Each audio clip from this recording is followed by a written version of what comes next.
তাহলে আমরা অলরেডি আগে অনেকগুলো ক্লাস করে ফেলেছি, সেখানে দেখেছি যে বৌদ্ধ ধর্ম জৈন ধর্ম কীভাবে গোটা ভারতে ছড়িয়ে পড়ছে। তো সেইগুলোর পরে আজকের টপিক, যেটা আমি অনেক দিন ধরে বলছি যে মগধটা পড়তেই হবে, কারণ মগধে অনেক ভালো ভালো রাজার কথা আমাদেরকে জানতেই হয়। তো টপিকের নাম, কথা না বাড়িয়ে ডাইরেক্ট শুরু করি।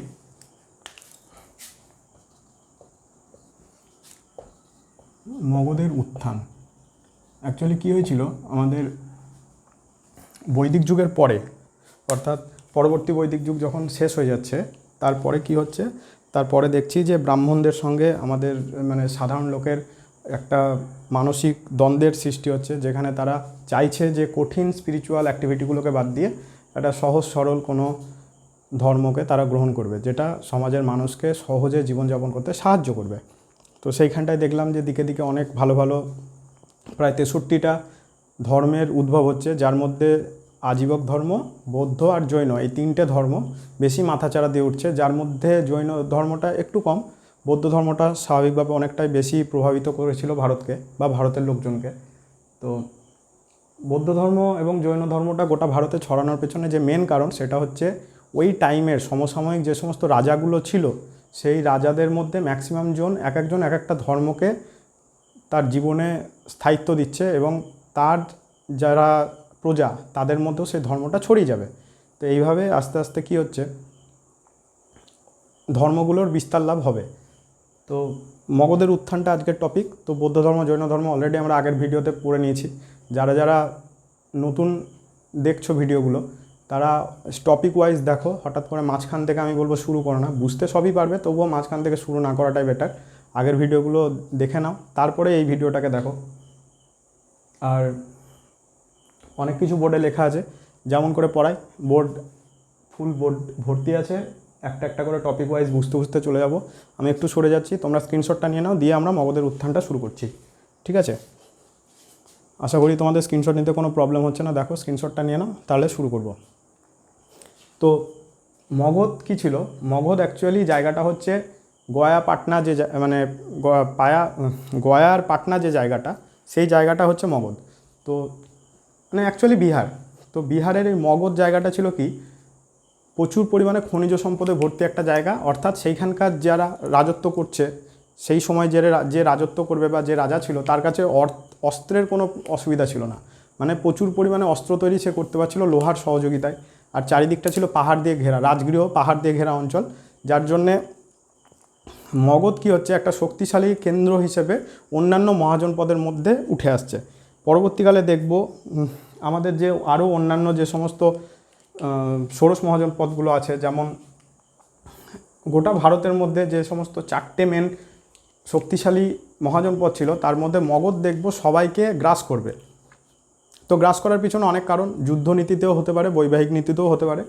তো প্রথমে মগধে যে বংশটা রাজত্ব করছিল, হর্ষাঙ্ক বংশ, তার আগে কিন্তু কোনো আমরা ক্রনোলজিক্যালি বংশ পরম্পরায় সেরকম রাজত্ব দেখতে পাই না। তো যেখান থেকে দেখতে পাচ্ছি সেটা হচ্ছে আমাদের মেন শুরু, সেটা হলো হর্ষাঙ্ক বংশ দিয়ে।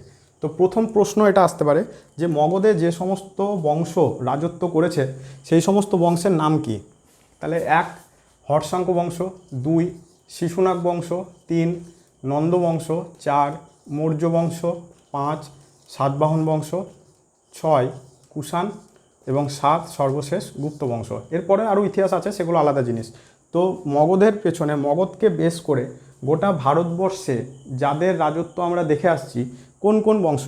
1 হর্ষাঙ্ক, 2 শিশুনাগ, 3 নন্দ, 4 কে আসবে নন্দের পরে মৌর্যের পরে আসবে সাতবাহন, কুষাণ এবং গুপ্তযুগ। এই সাতবাহন, কুষাণ, গুপ্তযুগ, এই জায়গাটা পড়ার মাঝখানে বেশ কিছু অ্যাটাক মানে বৈদেশিক আক্রমণ ভারতে হয়ে যাবে। তো সেই জায়গাগুলোকে আমরা স্কিপ করে আগে এইগুলো পড়ব, পরের দিন অন্য সময় কোনো একটা সময়, যেমন আলেকজান্ডারের ভারত আক্রমণ যে টাইম পিরিয়ডে হচ্ছে, সেই আলেকজান্ডারটাকে একটু ফোকাস করে কিছুটা গল্প আমাদের একটু শুনতে হবে, জানতে হবে, যেখান থেকে কোয়েশ্চেন আসে, ঠিক আছে? তাহলে আর একবার ক্রনোলজিটা মনে রাখো, সেটা হচ্ছে হর্ষাঙ্ক, শিশুনাগ, নন্দ, মৌর্য, সাতবাহন, কুষাণ আর গুপ্ত বংশ। তাহলে আমি এখানে যেটা লিখেছি সেটা হচ্ছে বংশ, রাজধানী, প্রতিষ্ঠাতা, শেষ রাজা এবং তাদের মধ্যে বেস্ট রাজা কে ছিল, ঠিক আছে?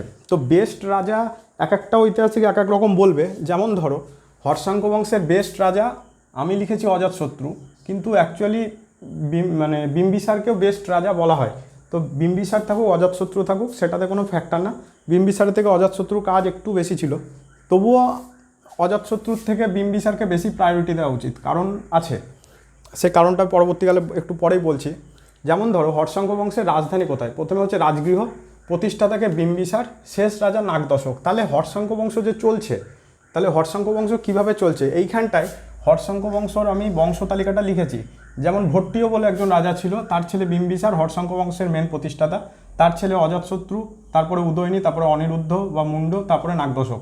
এইভাবে তারা রাজত্ব বিস্তার করতে করতে চলে আসছে। আর বিম্বিসার যে ছিল সেই রাজাটা কেমন, সেই রাজাটা অ্যাকচুয়ালি মানে খুব ভালোবাসতো বিয়ে করতে, প্রথমে কাউকে বিয়ে করলো, তারপরে আরেকজনকে বিয়ে করলো, এইভাবে বিয়ে করতে করতে কী করছে, ম্যাক্সিমাম রাজারা তাকে পণ হিসেবে অনেক জায়গা গিফট করছে। যেমন সেই টাইমে কাশী মানে বারাণসীকে পণে পেয়ে গেছিলো বিম্বিসার, মানে মগধ যেটা ছিল তার সাম্রাজ্যটা আরেকটু বেড়ে গেল, পরবর্তীকালে আরেকটা বিয়ে করবে, আবার সাম্রাজ্য বেড়ে যাবে। এইভাবে বিয়ে করতে করতে তার সাম্রাজ্য বিস্তার অনেক হয়ে যায়। আর সাম্রাজ্য বিস্তার করার পরে এই বিম্বিসার কী করছে, সে কিন্তু তার সিংহাসন থেকে নামার কোনো ভাবমূর্তি দেখাচ্ছেই না, বুড়ো হয়ে যাচ্ছে তবু সিংহাসনে বেঁচে থাকবে, এই হচ্ছে তার নীতি। কিন্তু অজাতশত্রু দেখছে যে বাবা তো সিংহাসন থেকে নামছে না, আমার বয়স বাড়ছে, আমাকেও সিংহাসনে বসতে হবে, রাজত্ব করতে হবে, তার যে চিন্তাধারাগুলো থাকছে সেইখানটায় সে কী করবে, বাবার প্রতি অসন্তুষ্ট হয়ে গিয়ে হঠাৎ করে একদিন বাবাকে মেরে দেবে, কোমর থেকে তরোয়াল বার করবে, ঘ্যাঁচ করে বাবার মাথা কেটে উড়িয়ে দেবে। তাহলে কি হচ্ছে, অজাতশত্রু হচ্ছে ইতিহাসের পাতায় প্রথম পিতৃহন্তা, বাবাকে হত্যা করে প্রথম পিতৃহন্তা রাজা কে হচ্ছে, বিম্বিসারের ছেলে অজাতশত্রু। ঠিক আছে, এটা একটা কোশ্চেন, হর্ষাঙ্ক বংশের প্রতিষ্ঠাতাকে, এটা একটা প্রশ্ন। আর একটা প্রশ্ন দেবে, সেটা হচ্ছে প্রথম পিতৃহন্তা রাজা কে ছিল। ঠিক আছে, তাহলে প্রথম পিতৃহন্তা রাজা কাকে পেলাম আমরা যাকে পাচ্ছি তার নাম হচ্ছে অজাতশত্রু। নামেই অজাত আছে, শুনেই বুঝতে পারছো বাজে লোক। তো এই লোকটা এমন একটা ট্র্যাডিশন তৈরি করেছে, মানে সুলতানি যুগ পর্যন্ত বাবাকে মারতে মারতে ছেলে রাজা হবে, এই ট্র্যাডিশনটা বহুদিন চলে আসছে। সুলতানি যুগেও দেখবো যে কাকা ভাইপো যেই থাকুক না কেন, সে তার আগের জনকে খুন করে বা হত্যা করে সিংহাসন পাবে। কিন্তু সুলতানির পরে যখন মুঘল যুগ দেখবো, সেখানে দেখবো লোকজন একটু ভদ্র, তার বাবাকে মারছে না।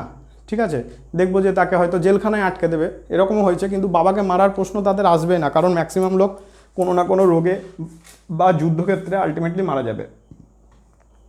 তো এইভাবে যখন আমরা বিম্বিসার পড়ব, তো বিম্বিসার পড়তে গিয়ে বিম্বিসারকে না, তো হর্ষাঙ্ক বংশের রাজা বিম্বিসার, এবং বিম্বিসার ইম্পর্ট্যান্ট কেন, 544 খ্রিস্টপূর্বাব্দে আমাদের বিম্বিসার মগধের অ্যাকচুয়ালি রাজা হচ্ছে। পরবর্তীকালে দেখছি যে বিম্বিসার হচ্ছে বুদ্ধের সমসাময়িক। অ্যাকচুয়ালি বিম্বিসার যখন রাজত্ব করবে তার শেষ জীবনে বুদ্ধ এবং মহাবীর দুজনাই কিন্তু বিম্বিসারের রাজত্বের শেষ টাইমে মারা যাচ্ছে। যখন দেখছি মানে অ্যাকচুয়ালি বুদ্ধ এবং মহাবীর দুজনাই বিম্বিসার অজাতশত্রু দুজনারই সমসাময়িক। তো বিম্বিসার যখন বেঁচে ছিল তখন মহাবীর এবং বুদ্ধ দুজনাই বেঁচে ছিল, আর অজাতশত্রু যখন রাজত্ব করবে তখন দেখব বুদ্ধ এবং মহাবীর মানে গৌতম বুদ্ধ এবং মহাবীর দুজনাই মারা যাবে। তাহলে কার সময়ে মহাবীর এবং বুদ্ধ দুজনাই মারা যায়, অজাতশত্রুর টাইমে। আর যদি কন্টেম্পোরারি রাজাকে বলে তাহলে বিম্বিসার বলবো। ঠিক আছে, তাহলে ইতিহাসে এই বিম্বিসার যে রাজাটা 544 বিসিতে 44 বছর রাজত্ব করেছে এই লোকটা। আর এর উপাধি কী ছিল, এর উপাধি ছিল, বিম্বিসারের উপাধি কী ছিল না, তো শ্রেণিক। ঠিক আছে, বাবার নাম ছিল ভট্টীয়, কিন্তু ভট্টীয়কে আমরা রাজা হিসেবে ধরবো না, মানে মগধের প্রথম রাজা হিসেবে ধরবো না, শুরু করব বিম্বিসার থেকে। ক্লিয়ার? তারপরে অ্যাকচুয়ালি ভট্টীয় বেশ কিছুদিন রাজত্ব করে, 15 বছর রাজত্ব করেছে, কিন্তু ভট্টীয়কে ধরা যাবে না, বিম্বিসার ছিল প্রধান, মানে খুব একটা ইম্পর্টেন্স ছিল না বলে আমরা বিম্বিসারকে মগধের প্রথম রাজবংশ হর্ষাঙ্ক বংশ তার রাজা হিসেবে বা প্রতিষ্ঠাতা হিসেবে আমরা ধরি। ঠিক আছে, এই সময় আমাদের যে মগধের একমাত্র মানে কি বলে অঙ্গরাজ্য থাকবে, তো সেইখানে বিম্বিসার বেশ কিছু যুদ্ধ জিতে যাচ্ছে এবং তার সাম্রাজ্যটা আস্তে আস্তে বিস্তার করছে। পরবর্তীকালে দেখব কি না, তো ছেলে বাবাকে মেরে সিংহাসনে বসে যাবে। তো সেইগুলো জানার আগে বিম্বিসারের কিছু ইম্পর্টেন্স আছে। যেমন বিম্বিসার যখন রাজা হচ্ছে, ঠিক আছে, মানে আমরা কিন্তু প্রথম লাইনেই আছি, এখনও বোর্ডের প্রচুর জিনিস আছে, সেগুলো আস্তে আস্তে যাব। তো একটু গল্প বলি। এই যে বিম্বিসার কি হবে, অবন্তীর রাজা থাকবে প্রদ্যোৎ। ঠিক আছে, তো সেই প্রদ্যোতের চিকিৎসার জন্য বিম্বিসার কি করবে, একজন চিকিৎসককে পাঠাবে। চিকিৎসক মানে বৈদ্য, সেই বৈদ্যকে অবন্তীর রাজা প্রদ্যোতের চিকিৎসার জন্য পাঠাবে। এই প্রদ্যোৎ রাজার নামটা আমরা অলরেডি ষোড়শ মহাজন পদ পড়ার সময় পড়েছিলাম। আমি একবার চেক করি যে ভিডিও রেকর্ডিং হচ্ছে কিনা, ঠিক আছে? আচ্ছা, বেশ ক্লিয়ার আছে, কোনো প্রবলেম নেই। তো সেই খুশিতে দেখব যে বিম্বিসারের মানে পরিচিতি বাড়ছে, আস্তে আস্তে ফেমাস হচ্ছে। পরবর্তীকালে বিম্বিসার কী করবে, তার যে রাজত্ব, এটা যে মগধ এবং অনেক জায়গাও সে তার সাম্রাজ্যে অন্তর্ভুক্ত করেছে। এই মগধে কি হচ্ছে, সে কিছু দপ্তর প্রতিষ্ঠা করবে, যেমন ধরো বিচার বিভাগীয় দপ্তর, তারপরে শাসন বিভাগীয় দপ্তর, সমর বিভাগীয় দপ্তর। তার মধ্যে এই যে সমর বিভাগ অর্থাৎ তার যে মানে সেনাবাহিনীর বিভাগ, এই সেনাবাহিনীর ক্ষেত্রে দেখব প্রথম স্ট্যান্ডিং আর্মি মানে পদাতিক বাহিনী বা সেনাবাহিনী কার সময় আমাদের ইতিহাসের খাতায় কার মানে কে প্রথম চালু করছে, তাহলে তার উত্তর হয়ে যাবে হর্ষাঙ্ক বংশের রাজা বিম্বিসার, ঠিক আছে? এবং তার উপাধি কি, শ্রেণিক। এই উপাধিটা আর আমাদের প্রথম স্ট্যান্ডিং আর্মি কে তৈরি করে, এই প্রশ্নটা পরীক্ষায় খুব আসে। তাহলে একটা উপাধি হলো শ্রেণিক, আর কি হচ্ছে না তো আমাদের যে স্ট্যান্ডিং আর্মি সেটা তৈরি করছে। এরপরে এই বিম্বিসারের সময় অ্যাকচুয়ালি প্রথম যে রাজধানী, ফার্স্ট যে রাজধানী থাকবে সেটা ছিল গিরিব্রজ। কিন্তু বিম্বিসারের সময় সে রাজধানীটা কি করবে না তো রাজগৃহ করবে। অ্যাকচুয়ালি অনেকেই বলে যে গিরিব্রজর অন্য নাম রাজগৃহ, একটু সাইডের জায়গায় একই, যাই হোক সেটা ইম্পর্টেন্ট না। এবং একটু ভুল হয়ে গেল বলাটা, আমি আরেকবার রিপিট করি। প্রথমে রাজধানী ছিল গিরিব্রজ, আর রাজগৃহতে স্থানান্তর করবে তার ছেলে অজাতশত্রু। আর এই অজাতশত্রুর রাজধানী যে রাজগৃহ করছে, সেই রাজগৃহটা বহুদিন ধরে হর্ষাঙ্ক বংশের মানে রাজধানী হিসেবে থাকবে, ঠিক আছে? মানে প্রায় শেষ রাজা নাগদশক পর্যন্তও চলে যাবে। এইবার এই বিম্বিসার খুব ভালো লোক, কোন দিক থেকে, জৈন এবং বৌদ্ধ উভয় ধর্মকে কিন্তু সে মানে ভালোবাসে, ঠিক আছে? যতই জৈন এবং বৌদ্ধ ধর্মকে ভালোবাসুক না কেন, বিম্বিসার নিজে আজীবক ধর্মের লোক ছিল, এইটা হচ্ছে ব্যাপার। তাহলে আমরা যখন অন্য ধর্ম মানে অন্যান্য রাজা পড়ব, যেমন মানে মৌর্য সাম্রাজ্যে যখন রাজাগুলো পড়ব, দেখব অশোকের বাবার একটা ধর্ম, তার বাবার ধর্ম আবার আলাদা। মানে কি, ছেলেরা কখনো তার বাবার ধর্মকে মানেনি, সে নিজের মতো ধর্ম এবং নিজেকে ফেমাস করার জন্য নিজে আলাদা কিছু করার চেষ্টা করেছে, ঠিক আছে? তাহলে বিম্বিসার থেকে সেরকম প্রশ্ন আসে না, ওই প্রথম রাজা, তার উপাধি, এগুলোই আসে। শেষ রাজার নাম কি, নাগদশক, ঠিক আছে? আচ্ছা, হয়ে গেল। যদি বেস্ট রাজা মানে সব থেকে ভালো রাজার নাম জিজ্ঞেস করে, হর্ষাঙ্ক বংশের শ্রেষ্ঠ রাজার নাম, আমরা অজাতশত্রু বলবো না, আমরা বলবো বিম্বিসার। এটা লিখেছি ঠিকই, কিন্তু আমরা উত্তরটা বিম্বিসারই দেব, ঠিক আছে? তিনি রাজগৃহ নামে নতুন শহর স্থাপন করছেন। রাজধানীটা অজাতশত্রু পরে রাজগৃহতে নিয়ে আসবে, প্রথমে গিরিব্রজই থাকবে, সেটা নিয়ে কোনো সমস্যা নেই। এরপরে বিম্বিসারের পরে 32 বছর রাজত্ব করবে 494 বিসিতে অজাতশত্রু, ঠিক আছে? বিম্বিসার আমরা পড়ে ফেললাম। এরপরে যাকে পড়ছি তার নাম হচ্ছে অজাতশত্রু। আশা করি তোমরা স্ক্রিনশট নিয়ে নিয়েছো, যারা যারা নাও নি তারা আরেকবার নিয়ে নাও। আমি একটু একটু করে বোর্ডটা ক্লিয়ার করতে করতে যাব। তাহলে 544-এ হর্ষাঙ্ক বংশ শুরু করে দিচ্ছে বিম্বিসার। তার আগেও বাবা ভট্টীয় 12-15 বছর মতো রাজত্ব করেছে। পরে ভট্টীয়কে আমরা ইম্পর্টেন্স দিচ্ছি না, কারণ তার সেরকম কোনো ইম্পর্টেন্ট কাজ আমরা দেখতে পাই না ইতিহাসে। তাহলে বিম্বিসারের পরে আসবে অজাতশত্রু, যে কিনা 32 বছর রাজত্ব করছে। কিভাবে রাজা হলো, সিংহাসনে বসবে কিভাবে, বাবাকে মেরে। তো বিম্বিসারের পুত্র অজাতশত্রু অ্যাকচুয়ালি মগধের সিংহাসনে বসছে 493 খ্রিস্টপূর্বাব্দে। আর তার উপাধি কী ছিল, কুনিক। এটা খুব ইম্পর্টেন্ট। উপাধি কি, আগের জনের উপাধি শ্রেণিক, আর অজাতশত্রুর উপাধি হয়ে যাবে কুনিক, ঠিক আছে? এরপরে অজাতশত্রুর সময় দেখব বৌদ্ধ ধর্ম মহাসম্মেলন যেটা, বা বৌদ্ধ সঙ্গীতই অনুষ্ঠিত হবে। কোথায় না তো রাজগৃহতেই অনুষ্ঠিত হবে। তাহলে অজাতশত্রুর সময় কি হলো, আমাদের যে বৌদ্ধ সঙ্গীতি সেটা কোথায়, রাজগৃহতে অনুষ্ঠিত হচ্ছে, ঠিক আছে? এবং সে গিরিব্রজ থেকে রাজধানী রাজগৃহতেও করে নিয়ে চলে আসছে। এতদূর পর্যন্ত কোনো অসুবিধা নেই আশা করি।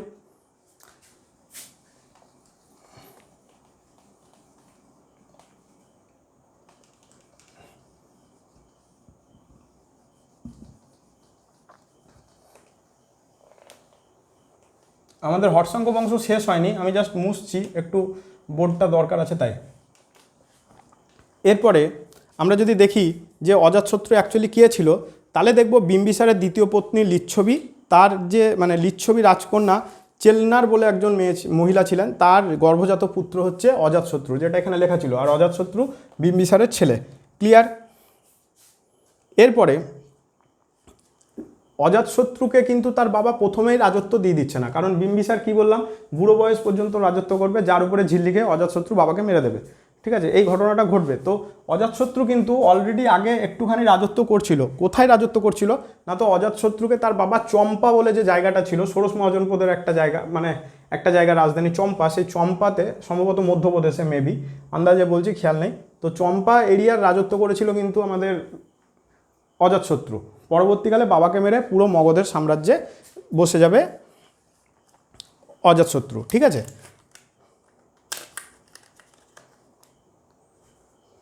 এরপরে অজাতশত্রুর সময় দেখছি বৌদ্ধ সঙ্গীত অনুষ্ঠিত হচ্ছে, তাহলে তিনি কোন ধর্মকে ফলো করতেন না, তো বৌদ্ধ ধর্ম। এটা খুব সহজেই প্রশ্নটা হয়ে গেল। আর অজাতশত্রুর পরে আমাদের হর্ষাঙ্ক বংশের রাজা কে হবে না, তো উদয়নী। অজাতশত্রুর পরে হর্ষাঙ্ক বংশের রাজা হবে উদয়নী। মানে এইটার যে টাইম পিরিয়ড সেটা নিয়ে একটু মতান্তর আছে। ঠিক আছে, কেউ বলে 462 খ্রিস্টপূর্বাব্দ, কেউ বলে 460, আমরা 462টাই ধরবো। ঠিক আছে, 462 বিসিতে উদয়নী রাজা হচ্ছে এবং 16 বছর রাজত্ব করেছিল। পরবর্তীকালে উদয়নীর পরে অনিরুদ্ধ বা মুন্ড রাজত্ব করেছে 8 বছর, এবং অনিরুদ্ধর পরে রাজত্ব করেছে নাগদশক, 24 বছর নাগদশক রাজত্ব করেছিল। এবং শেষ রাজার নাম নাগদশক, এটা ইম্পর্টেন্ট। প্রথম রাজা এবং শেষ রাজা সবগুলোরই ইম্পর্টেন্ট। তাহলে নাগদশক ছিল শেষ রাজা মগধের হর্ষাঙ্ক বংশ, যেটা ছিল ফার্স্ট ডাইনাস্টি। তো হর্ষাঙ্ক বংশের শেষ রাজা ছিল নাগদশক, প্রথম রাজা ছিল বিম্বিসার। নাগদশকটাও পরীক্ষায় আসে, বিম্বিসারটাও পরীক্ষায় আসে। তো অনিরুদ্ধ, নাগদশক, এদের সেরকম আমরা ভালো কোনো কাজ পাই না, বা পরীক্ষায় আসার মতো কোয়েশ্চেন সেরকম কিছু নেই। তো সেইগুলো নিয়ে বেশি আলোচনা করব না। আমাদের মেন ফোকাস থাকবে যেখানে কোয়েশ্চেন বেশি আছে সেই জায়গাগুলো ভালো করে পড়া। ঠিক আছে, তাহলে এই উদয়নী যে ছিল, মানে অজাতশত্রুর পরে যে রাজা হয়েছিল উদয়নী, এ কি করছে, পাটুলিপুত্র এই জায়গাটায় রাজধানী পরিবর্তন করেছিল, পাটুলিপুত্রতে। ঠিক আছে, যেটা অ্যাকচুয়ালি পাটনা। তো পাটুলিপুত্রতে রাজধানী পরিবর্তন করে কে, উদয়নী। এটা হচ্ছে প্রশ্ন, উদয়নী। ঠিক আছে, এই প্রশ্নটা কিন্তু খুব ইম্পর্টেন্ট। পাটুলিপুত্রতে রাজধানী কে নিয়ে গিয়েছিল না, তো উদয়নী। ঠিক আছে,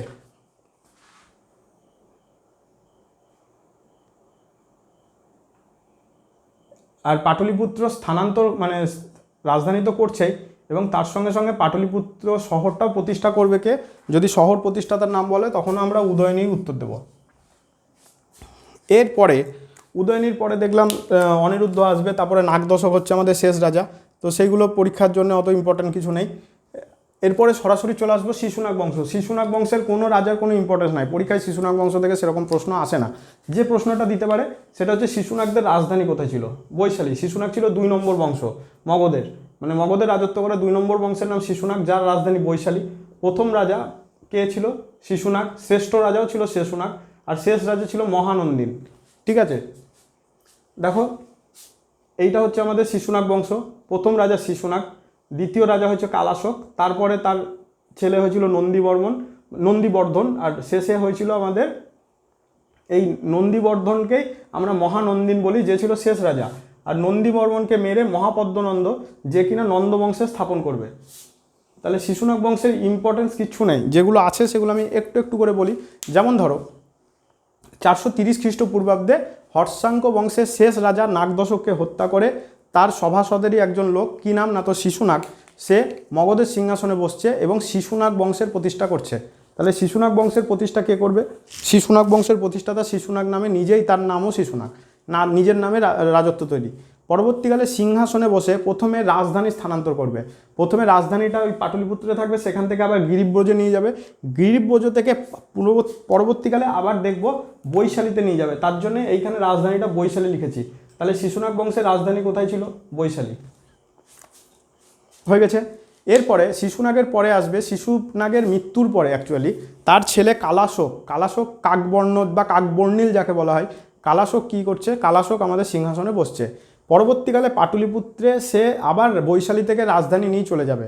আর এই কালাশকের সময়তেই দ্বিতীয় বৌদ্ধ সঙ্গীতি বা বৌদ্ধ ধর্ম সম্মেলন অনুষ্ঠিত হয়। তাহলে কার সময় দ্বিতীয় বৌদ্ধ সঙ্গীতি অনুষ্ঠিত হচ্ছে না তো কালাশোকের সময়, এটা কিন্তু ইম্পর্টেন্ট। তাহলে প্রথম বৌদ্ধ সঙ্গীতি কার সময় হয়েছিল সেটা ইম্পর্টেন্ট, আর দ্বিতীয় বৌদ্ধ সঙ্গীতে আমরা এখনই পড়লাম সেটা হচ্ছে কালাশোকের সময়, ঠিক আছে। আচ্ছা, এবং এরপরে শেষ রাজা কে হচ্ছে সেটাও আমাদেরকে, শেষ রাজা কে হবে সেটাও আমাদেরকে পড়তে হবে। ভারতের ইতিহাসে যদি আমরা দেখি যে শিশুনাগ বংশের শ্রেষ্ঠ রাজা কে ছিল, না তো শিশুনাগ নিজেই। পরবর্তীকালে তার ছেলে কালাশোক রাজা হচ্ছে এবং কালাশোকের রাজত্বকালে বৌদ্ধ সঙ্গীতি অনুষ্ঠিত হচ্ছে।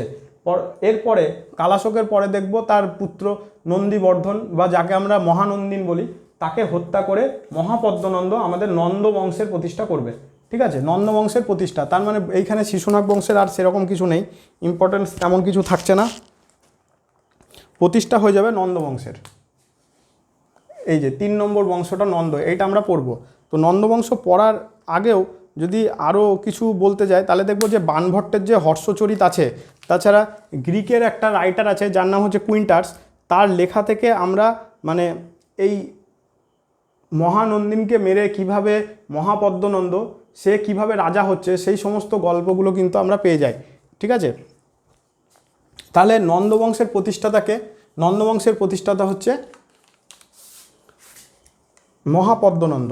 আর মহাপদ্মনন্দ আর ধননন্দ থেকে খুব একটা প্রশ্ন ইম্পর্টেন্স নেই, অল্প কিছু 2-3টে কোয়েশ্চেন আছে যেগুলো বলছি, সেইগুলোই ম্যাক্সিমাম মানে 99% ওইগুলোই আসে, মানে 2-1বার হয়তো উল্টোপাল্টা প্রশ্ন দিয়ে দিতে পারে, সেগুলো হয়তো খুব টাফ হয়ে যাবে, সেগুলো কোনো বইয়েই হয়তো থাকবে না। তো 3 নম্বর বংশ যেটা পড়ছি সেটা হলো আমাদের নন্দবংশ। আর পুরাণের এবং জৈন ও বৌদ্ধ ধর্মে, এই জৈন বৌদ্ধ ধর্মগ্রন্থ যেগুলো আছে সেখানে মহাপদ্মনন্দকে শূদ্র বলা হচ্ছে। অ্যাকচুয়ালি শূদ্র মানে শূদ্র বলতে লোয়ার কাস্টের একজন যে রাজা হবে। পরীক্ষায় এটা দেয় যে ব্রাহ্মণ রাজা বা সম্পূর্ণভাবে ব্রাহ্মণ বংশ রাজা কোনটা ছিল, এটা একটা প্রশ্ন। ঠিক তেমনই শূদ্র রাজা কে ছিল, শূদ্র যদি প্রথম শূদ্র রাজাও যদি বলে তাহলে আমরা নন্দবংশকে বলবো। মৌর্যরাও শূদ্রই ছিল, তো সেগুলো আমরা আস্তে আস্তে যাচ্ছি কিভাবে কি ঘটনাগুলো ঘটবে। তো পুরাণে এই যদি লেখাগুলো পড়ি তাহলে মহাপদ্মনন্দের কিছু উপাধি আমরা পাই, যেমন হচ্ছে একরাট, এই উপাধিগুলো খুব আসে যে মহাপদ্মনন্দের উপাধি কী। তাহলে মহাপদ্মনন্দের প্রথম উপাধি কী পড়লাম, একরাট, ঠিক আছে। আরও অনেকগুলো মহাপদ্মনন্দের উপাধি আছে, যেমন হচ্ছে সর্বক্ষত্রিয়চ্ছেদটা, মানে ক্ষত্রিয়দের উচ্ছেদ করে নিজে রাজা হচ্ছে, ঠিক আছে। সর্বক্ষত্রিয় ছেত্তা। আর একটাও আছে সেটা হচ্ছে দ্বিতীয় পরশুরাম, এটা খুব বেশি আছে, পরশুরাম, এটা খুব ইম্পর্টেন্ট, দ্বিতীয় পরশুরাম, এটা পরীক্ষায় বেশি দেয়। তাহলে মহাপদ্মনন্দের বেস্ট উপাধি আমরা কোনটা জানি, যে দ্বিতীয় পরশুরাম, ক্লিয়ার। এরপরে মহাপদ্মনন্দের 8খানা পুত্র থাকবে, তারা একে একে সিংহাসনে বসার চেষ্টা করবে, কিন্তু ইম্পর্টেন্টলি যে রাজা হচ্ছে তাদের মধ্যে সে হচ্ছে ধননন্দ। তাহলে মহাপদ্মনন্দের পরে কে রাজা হলো, ধননন্দ। তাহলে এই ধননন্দই ছিল মানে নন্দবংশের শেষ রাজা। তাহলে নন্দবংশের রাজধানী কোথায় ছিল, পাটলিপুত্রে। প্রথম রাজাকে বা স্থাপন করলো কে, মহাপদ্মনন্দ। শ্রেষ্ঠ রাজাও মহাপদ্মনন্দ নিজে, আর ধননন্দ ছিল শেষ রাজা। তো ধননন্দ নিয়ে পড়বো, 1 মিনিট আমি একটু জল খেয়ে আসছি।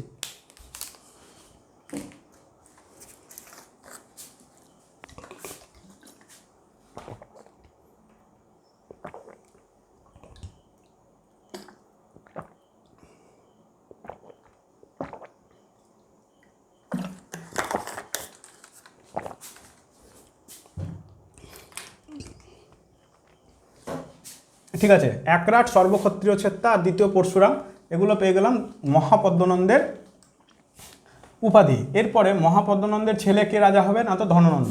মহাপদ্মনন্দের ছেলে ধননন্দর একটু ইম্পর্টেন্স আছে। কি হচ্ছে না, তো ধননন্দের বিরাট বড় একটা সাম্রাজ্য এবং তার একটা বড় সেনাবাহিনী থাকবে। আর এই ধননন্দের সময়তে কে আসবে ভারতে, ধননন্দের সময়ে ভারতে আসবে আলেকজান্ডার, ঠিক আছে। সে কি করবে, খাইবার পাস দিয়ে, ভারতের উত্তর পশ্চিম অংশ দিয়ে খাইবার পাস দিয়ে ভারতে ঢুকবে। এই কোশ্চেনটাও দেয় যে কোন দিক দিয়ে ভারতে এসেছিল। খাইবার পাস দিয়ে ম্যাসিডনের রাজা আলেকজান্ডার 327 বা 326 খ্রিস্টপূর্বাব্দে ভারতে ঢুকছে।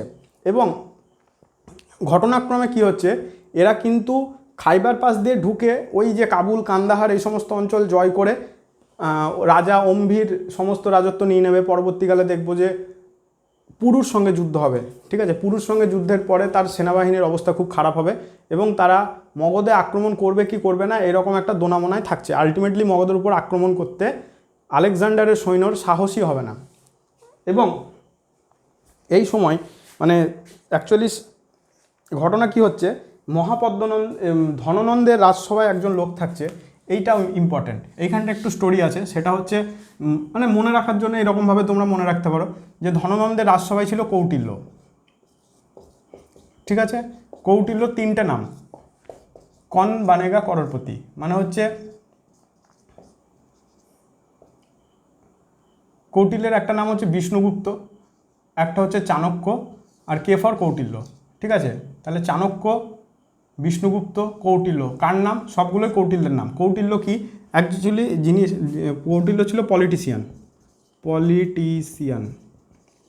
কৌটিল্য কি করবে, যখন দেখবে যে ধননন্দের রাজসভায় কৌটিল্য থাকছে, মানে রাজার সেবা করা কৌটিল্যের প্রধান কাজ। ধননন্দের রাজত্বকালে দেখছি আলেকজান্ডার ভারতে আসছে 326, এই টাইমে আলেকজান্ডারের বিরাট সৈন্য। তো কৌটিল্য কি করবে, যে কিছু লোককে আলেকজান্ডারের সেনার ভেতরে ঢুকিয়ে দেবে এবং তারা খাবারে বিষ মিশিয়ে দেওয়ায় এবং গুজব ছড়িয়ে দেবে যে ভারত একটা পবিত্র জায়গা, যেখানে যদি আক্রমণ করে সবাই মারা যাবে।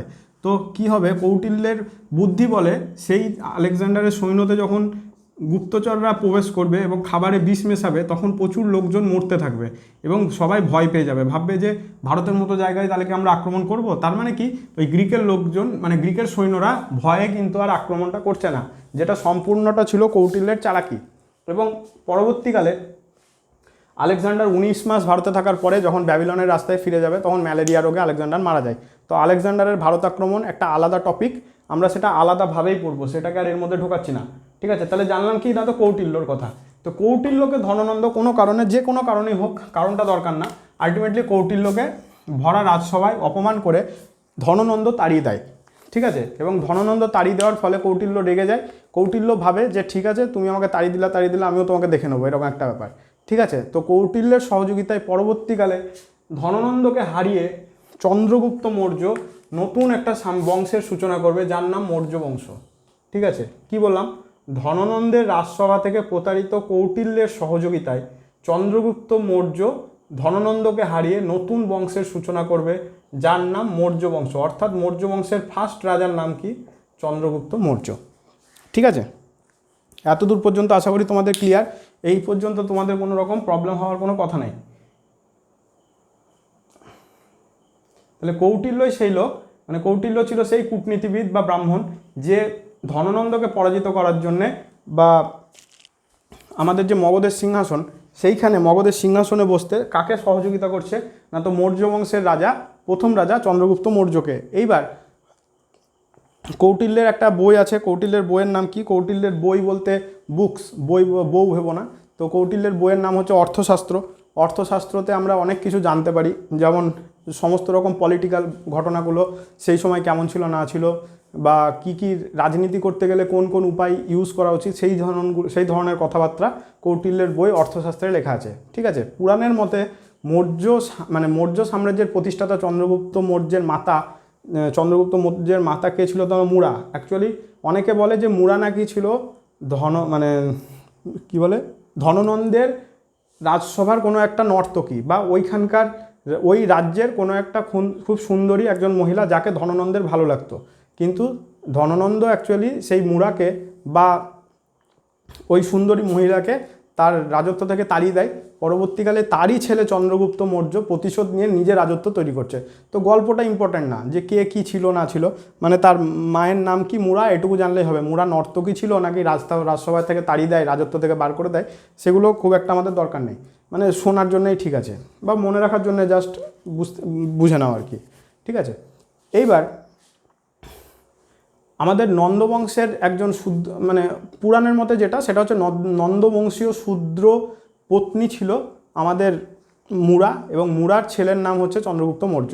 আর মাতা মুরার নাম থেকেই আমাদের এই বংশের নাম হচ্ছে মৌর্য বংশ। অনেকে বলতো এরা নাকি প্রচুর ময়ূর পুষত, যার জন্য এই বংশের নাম হচ্ছে মৌর্য। তাহলে মৌর্য বংশের প্রতিষ্ঠাতাকে চন্দ্রগুপ্ত মৌর্য।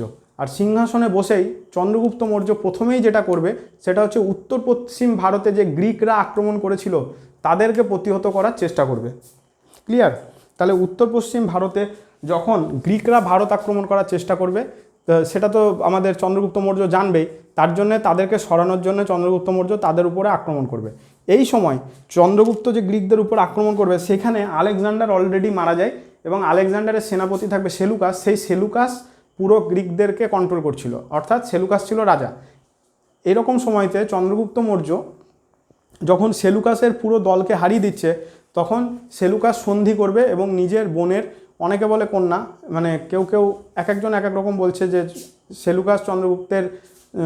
সেলুকাস তার বোনের বিয়ে চন্দ্রগুপ্ত মৌর্যের সঙ্গে দিয়ে দিচ্ছে এবং তার বোন কেমন থাকবে না থাকবে সেটা খোঁজ খবর রাখার জন্যে চন্দ্রগুপ্তের রাজসভায় গ্রিক থেকে একটা দূত পাঠিয়ে দেবে, যার নাম হচ্ছে মেগাস্থিনিস। ঠিক আছে? এই মেগাস্থিনিস একটা বই লিখেছে, বইটার নাম ইন্ডিকা। সেই বই থেকে আমরা প্রচুর ইতিহাস, মানে সমকালীন ইতিহাস অনেক কিছু জানতে পারবো। তাহলে কি বললাম? বলতে চাইছি যে যেহেতু চন্দ্রগুপ্ত গ্রিকদেরকে হারাচ্ছে, বা চন্দ্রগুপ্তকে গ্রিকরা কী নামে ডাকতো, হারিয়েছিল তো বটেই, তো কী নামে ডাকতো সেটা হচ্ছে স্যান্ডাকোট্টাস। এই নামটা পরীক্ষায় আসে, স্যান্ডাকোট্টাস। ঠিক আছে? এই নামটা তোমরা খাতাতে লিখে নেবে যে চন্দ্রগুপ্তকে গ্রিকরা কী নামে ডাকতো। আমরা কিন্তু মৌর্য বংশ পড়ছি, যেটা খুব ইম্পর্ট্যান্ট।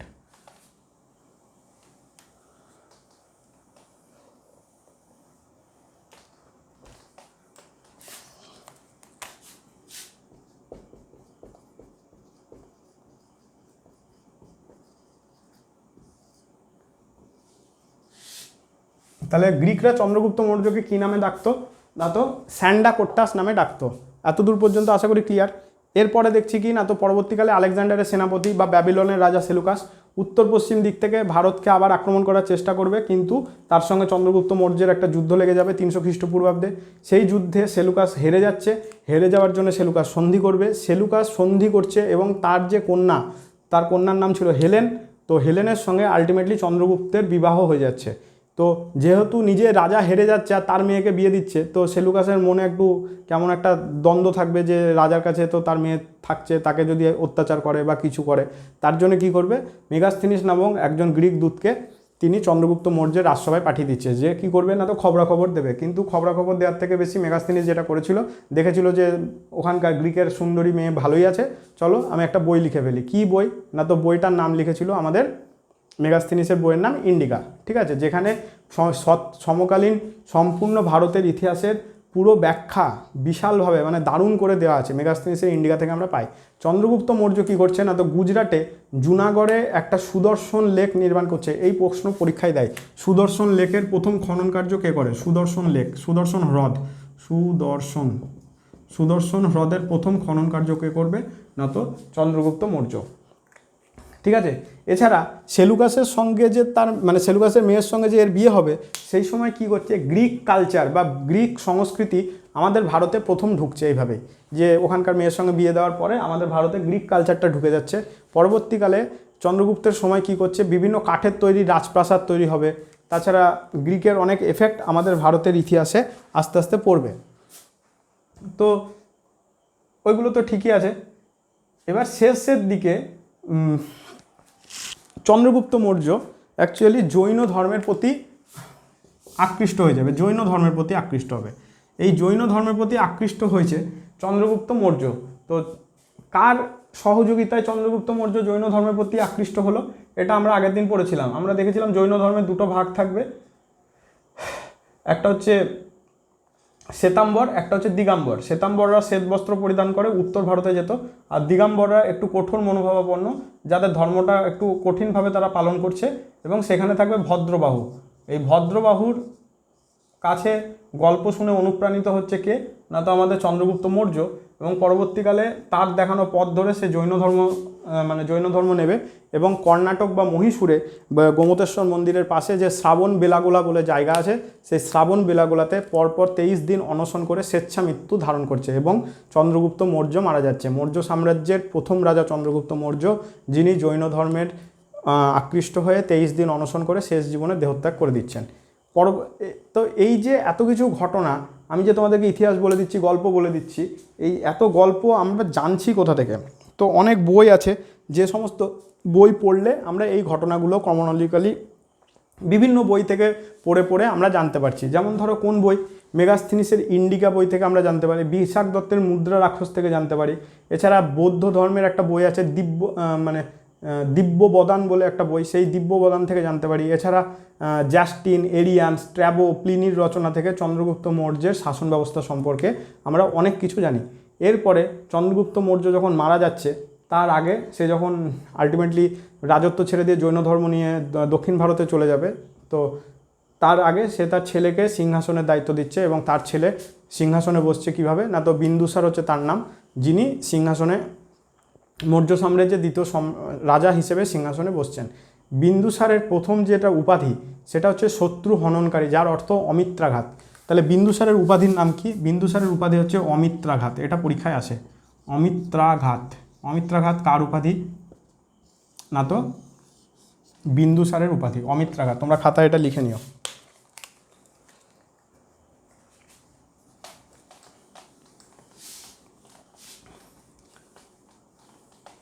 তো বিম্বিসার আর বিন্দুসারে তোমাদের যেন গুলিয়ে না যায়।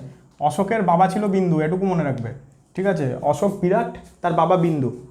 অশোক বিশাল সাম্রাজ্য নিয়েছে, তার বাবা বিন্দু ছিল, মানে বিন্দুসার ছিল, যার মানে আমাদের কি বলে ওটা, বিন্দুসারের উপাধি কী ছিল না, তো অমিত্রাঘাত। ঠিক আছে, এতদূর পর্যন্ত কোনো প্রবলেম থাকার কোনো কথাই না তোমাদের। এরপরে আমরা যদি আরও প্রচুর মানে বেশি বেশি করে ডিটেলস পড়ি, তাহলে দেখবো যে বিন্দুসারের পরে কে, মানে বিন্দুসারের অমিত্রাঘাত উপাধির পরে আর কি কি ঘটনা ঘটছে। বিন্দুসারের সময় দেখব গ্রিক থেকে বেশ কিছু কি বলে দূত ভারতে আসবে, যেমন মানে সিরিয়ার যে গ্রিক রাজা থাকবে যার নাম হচ্ছে এন্টিওসাস, এন্টিওসাসের একটা দূত বিন্দুসারের রাজসভায় আসবে, যার নাম কি, যার নাম হচ্ছে ডেইম্যাক্স। ঠিক আছে, ডেইম্যাক্স এসেছিল। তাছাড়া মানে মিশরের সঙ্গেও যে বিন্দুসারের ভালো কূটনৈতিক সম্পর্ক ছিল সেগুলো আমরা কিন্তু জানতে পারছি। আর এরপরেই যিনি রাজা হবেন তিনি হচ্ছেন বিন্দুসারের মৃত্যুর পর বেস্ট রাজা যে ছিল, অ্যাকচুয়ালি বিন্দুসারের মৃত্যুর পরে তার 3 ছেলেই, তো 3 ছেলেকে বাদ দাও, আমরা 2 ছেলে নিয়ে কথা বলি। তো বিন্দুসারের মৃত্যুর পরে তার বড় ছেলে ছিল সুসীম আর ছোট ছেলে ছিল অশোক। রাজা হয়েছিল মেনলি অশোক। ঠিক আছে, বিন্দুসারের সময় তক্ষশিলাতে ব্রাহ্মণরা উপদ্রব করছে বা ব্রাহ্মণরা বিদ্রোহ করে দিচ্ছে। যে বিদ্রোহটা বলবে তক্ষশিলায় ব্রাহ্মণ বিদ্রোহ কার সময় হয়েছে, বিন্দুসার, কিন্তু এই বিদ্রোহ দমন করছে কে, দমন করছে অশোক। অশোক দমন করে, ঠিক আছে, এটা মনে রেখো। তাহলে অশোক ব্রাহ্মণ বিদ্রোহ দমন করেছে। আর তক্ষশিলায় ব্রাহ্মণ বিদ্রোহ কার সময় হয়েছে, তাহলে অশোক কিন্তু রাজা ছিল না সেই সময়, রাজা ছিল বিন্দুসার, অশোক ছিল তার ছেলে। তাহলে অশোক ব্রাহ্মণ বিদ্রোহ দমন করে যখন মগধে ফিরে আসছে, তখন দেখছে যে বাবার বড় ছেলে বা তার দাদা সুসীম টুক করে রাজত্ব মানে রাজা হয়ে যাওয়ার চেষ্টা করেছে, মানে সিংহাসনে বসে গেছে। তো অশোক সেটা মানতেই পারবে না যে আমি এত বড়, আমি সব কিছু করছি, তো হঠাৎ করে আমার দাদা কেন রাজা হয়ে যাবে। তখন তরোয়াল বার করে তার দাদাকে গলা কেটে ফাঁকা করে দেবে সিংহাসন এবং নিজে সেই সিংহাসনে বসবে অশোক। অশোক প্রথম দিকে বিরাট চণ্ডাশোক নামে পরিচিতি ছিল, চণ্ডাশোক নামে অশোকের পরিচয় ছিল। তো সুসীমকে হত্যা করে বিন্দুসারের ছোট ছেলে অশোক আলটিমেটলি মৌর্য সাম্রাজ্যের সিংহাসন লাভ করছে। ঠিক আছে, বৌদ্ধ গ্রন্থ দিব্যবান এবং সিংহলি গ্রন্থ মহাবংশ থেকে অশোক তার ভাই 99 জন যে ভাই ছিল তাদেরকে সবাইকে হত্যা করে সিংহাসনে বসেছে, এই ঘটনাটা আমরা ওই সমস্ত বই থেকে জানতে পারি। যেহেতু তার সমস্ত ভাইকে মেরে অশোক রাজা হচ্ছে, তাই অশোকের এই মানে কি বলে রুড ব্যবহার বা ক্যারেক্টারের জন্য আমরা অশোককে প্রথম জীবনে চণ্ডাশোক নামে চিনি, কারণ সে প্রচুর যুদ্ধ করবে এবং সমস্ত যুদ্ধ কিন্তু জয়ও করবে। এরকম টাইমে অশোক কলিঙ্গতেও যুদ্ধ করেছিল। ঠিক আছে, কলিঙ্গ যুদ্ধের কথা আমি একটু পরে বলছি, আগে অন্যান্য জিনিসগুলো বলি। তো অশোক যখন সিংহাসনে বসছে, অশোকের সিংহাসন আরোহণের টাইম পিরিয়ড কত? অশোকের সিংহাসন আরোহণের টাইম পিরিয়ড হচ্ছে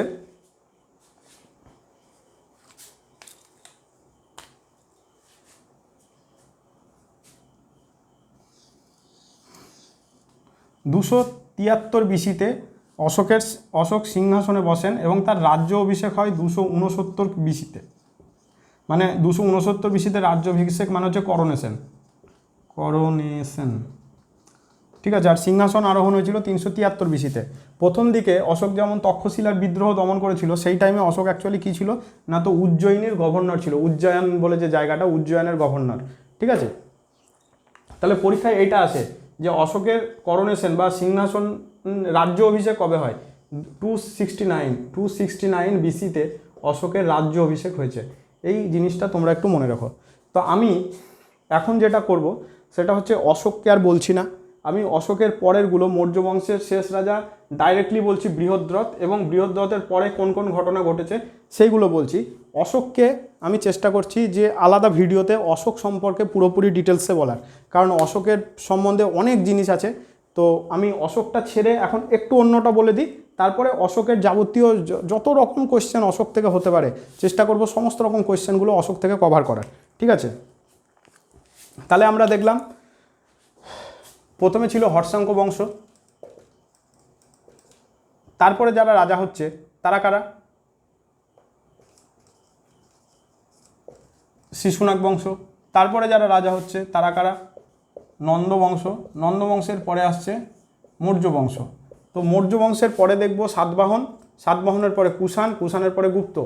তো আমরা সাতবাহন বংশ পর্যন্ত আজকে পড়ব, মৌর্যর পরে সাতবাহন বংশ পর্যন্ত পড়ব, ওর পরে কুষাণ যুগ, গুপ্ত যুগ আলাদা আলাদা করে পড়ব। শুধু যেটা জেনে রাখবো সেটা হচ্ছে মৌর্য যুগের, মৌর্য সাম্রাজ্যের পরে যে বংশ রাজত্ব করেছে তাদের নাম কি? সাতবাহন বংশ। সাতবাহন বংশের রাজধানী ছিল পৈঠান। সাতবাহন বংশের রাজত্ব শুরু করছে বা প্রথম রাজা ছিল সিমুখ।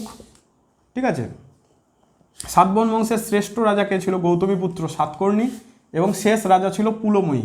আবার বলছি, সাতবাহন বংশের আমাদের রাজধানী ছিল পৈঠান। সাতবাহন বংশ প্রতিষ্ঠা করে কে?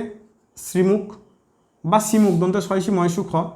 আর শ্রেষ্ঠ রাজার নাম কি ছিল? গৌতমীপুত্র সাতকর্ণী। শেষ রাজা কে ছিল? পুলময়ী। ঠিক আছে, সাতবাহন বংশ শেষ। সাতবাহন বংশ নিয়ে একটুখানি বলে দিচ্ছি, একটু ওয়েট করো। আর এরপরে সাতবাহন বংশের পরে কুষাণ আর গুপ্ত যুগ, কুষাণ যুগ, গুপ্ত যুগ আলাদা করে পড়ব। তো সাতবাহন বংশের পরে এসেছে কুষাণ, মানে মৌর্যর পরে 1 2 3 4 5 নম্বরে আছে সাতবাহন, 6 নম্বরে কারা আসবে? কুষাণ, আর 7 নম্বরে আসবে গুপ্ত। তাহলে এই সিকোয়েন্সটা তোমাদের মুখস্থ হয়ে যাওয়ার কথা। হর্ষাঙ্ক বংশ, শিশুনাগ বংশ, তারপরে নন্দ, তারপরে মৌর্য, মৌর্যর পরে আসছে সাতবাহন, কুষাণ এবং গুপ্ত যুগ। ঠিক আছে, তো আমরা মৌর্যের মধ্যে, মৌর্য যুগের মধ্যে চন্দ্রগুপ্ত মৌর্য, বিন্দুসার এবং অশোক না পড়ে ছেড়ে দিচ্ছি। চন্দ্রগুপ্ত পড়ে নিয়েছি, বিন্দুসার পড়ে নিয়েছি, অশোকটা এখন পড়ছি না। অশোকে আলাদা ভিডিওতে আমি সবটা বলছি। আমি জেনে নিচ্ছি যে বৃহদ্রথ, যাতে কোনো প্রশ্ন কোনো আসেই না পরীক্ষায়, জাস্ট জিজ্ঞেস করবে মৌর্য সাম্রাজ্যের শেষ রাজার নাম কি? বৃহদ্রথ। বৃহদ্রথ ছিল মৌর্য সাম্রাজ্যের শেষ রাজা। ঠিক আছে, এটাই হয়ে গেল, মানে আমাদের মৌর্য সাম্রাজ্য তুমি ধরে নাও শেষ। ঠিক আছে, এরপরে মৌর্য সাম্রাজ্যের শেষের পরে বৃহদ্রথের রাজত্বের পরে যারা রাজত্ব করছে সেটা হচ্ছে মৌর্য পরবর্তীয় ভারত, মানে মৌর্য যুগের পরে ভারতে যে বংশ রাজত্ব করবে সেটা হচ্ছে, এখানে সাতবাহন বলেছি, তো সাতবাহনের আগে একটা বংশ আসবে, সেই বংশের নাম হচ্ছে শুঙ্গ বংশ।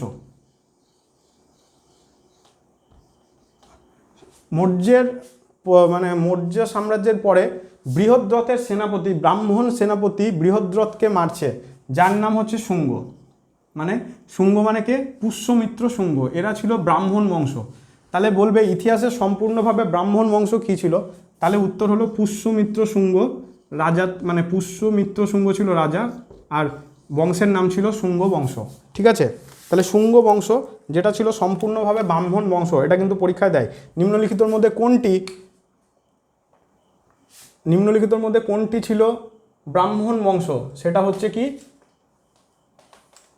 আমাদের পুষ্যমিত্র শুঙ্গ, যে বংশের রাজা ছিল সেই বংশের নাম হচ্ছে শুঙ্গ বংশ।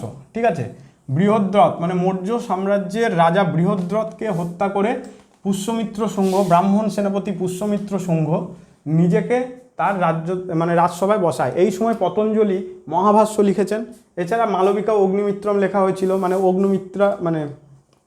অগ্নিমিত্র প্রেম কাহিনী নিয়ে মালবিকা অগ্নিমিত্রম কালিদাস। ঠিক আছে, পরবর্তীকালে শুঙ্গ বংশের পরে, শুঙ্গ বংশটা চলেছিল কত থেকে কত? 184 থেকে 82 বিসি পর্যন্ত। ওর পরে 82 বিসির পরে কাহ্ন বংশ চলে হয়েছিল। কাহ্ন বংশকে আমরা অন্ধ্র জাতি বলি, অন্ধ্রপ্রদেশের জাতি বলে অন্ধ্র জাতি, কাহ্ন বংশ রাজত্ব করেছে। ঠিক আছে, কে ছিল না তো এই শুঙ্গ বংশেরই একজন মন্ত্রী ছিল যার নাম বাসুদেব কাহ্ন, সে পরবর্তীকালে রাজা হবে। ঠিক আছে, কাহ্ন বংশ থেকে কোনো পরীক্ষায় কোনো দিন কোনো কোশ্চেন আসেই না, শুধু কাহ্ন বংশের প্রতিষ্ঠাতা বাসুদেব কাহ্ন এইটুকু জেনে নিলেই হলো। বাসুদেব কাহ্নর পরে আমাদের, কাহ্নর পরে না অ্যাকচুয়ালি মানে মৌর্যর পরে এই টাইমটা শুঙ্গ বংশ এবং কাহ্ন বংশ রাজত্ব করছে। আর 235 থেকে মানে এরা একটু সাইডের হয়ে যাচ্ছে, মানে মৌর্য সাম্রাজ্যটায় বৃহদ্রত্বের ওই সময় কোনো ভালো রাজা থাকছে না, কোনো ভালো রাজা নাই যে পুরো মৌর্য সাম্রাজ্যটাকে সামলাতে পারবে। তো মাঝখানে সুযোগ পেয়ে পুষ্যমিত্র শুঙ্গ টুক করে তার শুঙ্গ বংশ স্থাপন করে দিচ্ছে, কিন্তু সে কিন্তু গোটা ভারতকে চালানোর কোনো ক্ষমতা থাকবে না। তো এই সময় আমরা দেখব সাতবাহন বংশ যেটা ছিল, সাতবাহন বংশ ভালো করে গোটা মৌর্য সাম্রাজ্যের মানে যে অধিকর্তা হয়ে দাঁড়াবে সাতবাহন বংশ। ঠিক আছে, তার জন্য আমি এখানে মৌর্যর পরে ডাইরেক্ট সাতবাহন লিখেছি, কারণ শুঙ্গ বংশ আর কাহ্ন বংশ এদের ইম্পর্টেন্স খুব একটা নেই।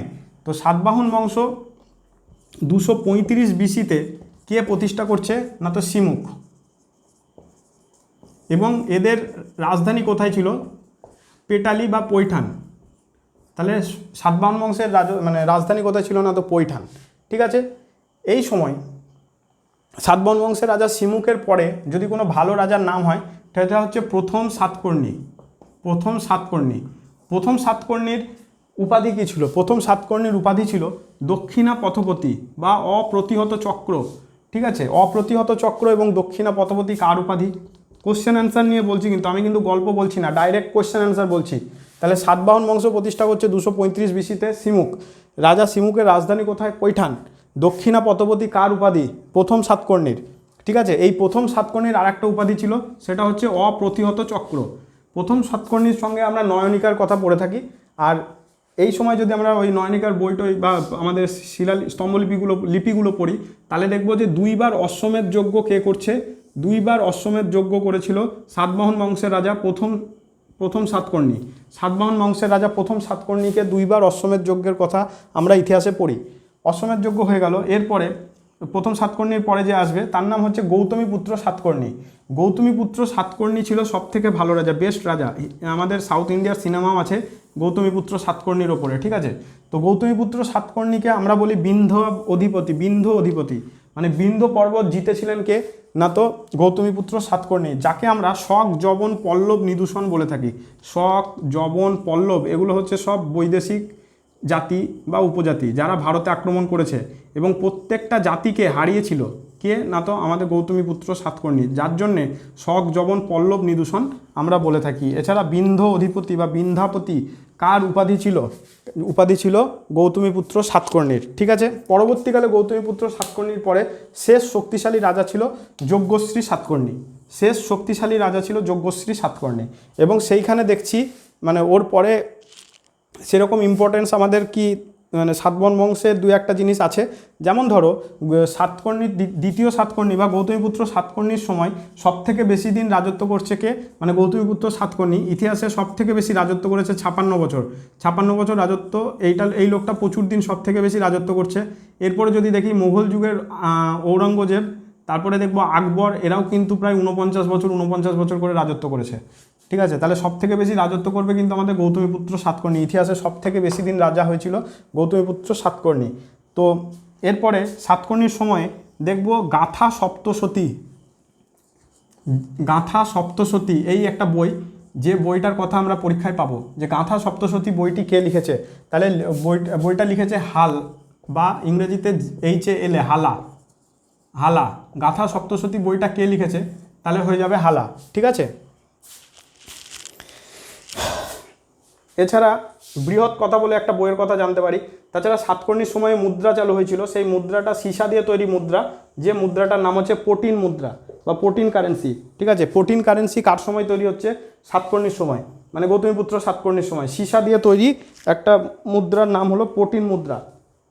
ঠিক আছে, তাছাড়া সাতকর্ণী বা সাতবাহন বংশরাই কি করছে না তো ব্রাহ্মণদেরকে জমিদান করছে। ব্রাহ্মণদেরকে জমিদান করার রীতি রেওয়াজ কারা চালু করে?